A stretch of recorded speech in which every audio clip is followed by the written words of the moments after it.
Nag-start yung araw na to nung dumating ako ng 4:35 AM sa school. Buti na lang hindi pa ako late nung time na yon. Nagkaroon din kami ng first stop lang sa Petron para umihi. Then pumunta na kami sa first na pupuntahan, which is yung Gardenia Factory. Ganun pa rin naman siya, and pangatlong punta ko na dito. Next naman is itong People's Park in the Sky.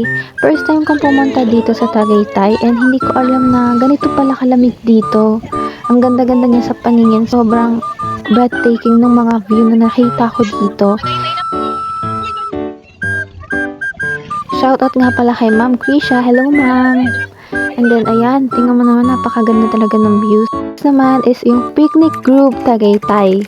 First time ko lang din makita itong Taal Volcano. Ganito pala siya kaganda. Grabe, parang hindi nagsisink in sa sarili ko na ganito pala yung itsura ng Taal Volcano. Napakaganda niya, sobrang chill lang. Makakapag-relax ka talaga kapag dito ka pumunta and bumisita.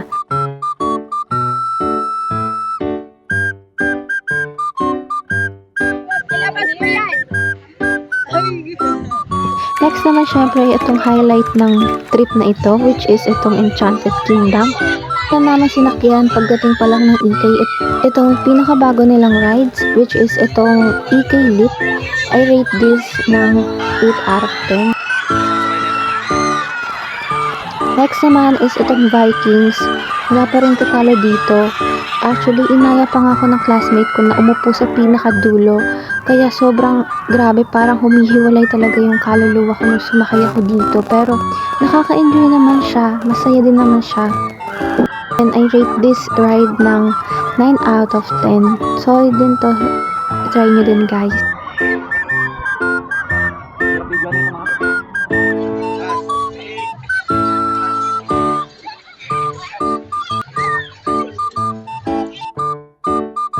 Pumunta rin nga pala kami ng Rialto para manood ng movie.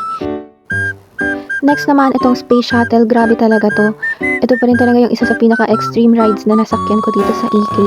I rate this ng 10 out of 10. Grabe talaga yun.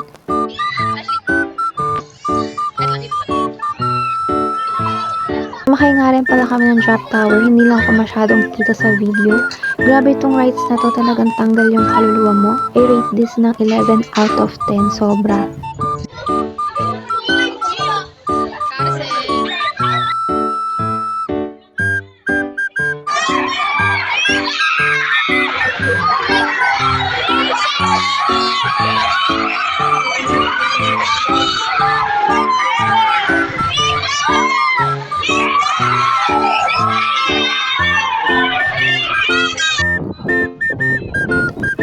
Last naman namin na pinuntahan is itong Agila.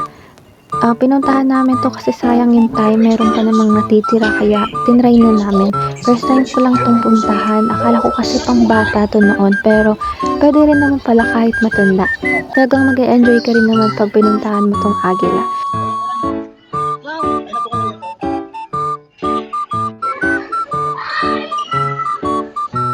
I rate this ng 10 out of 10.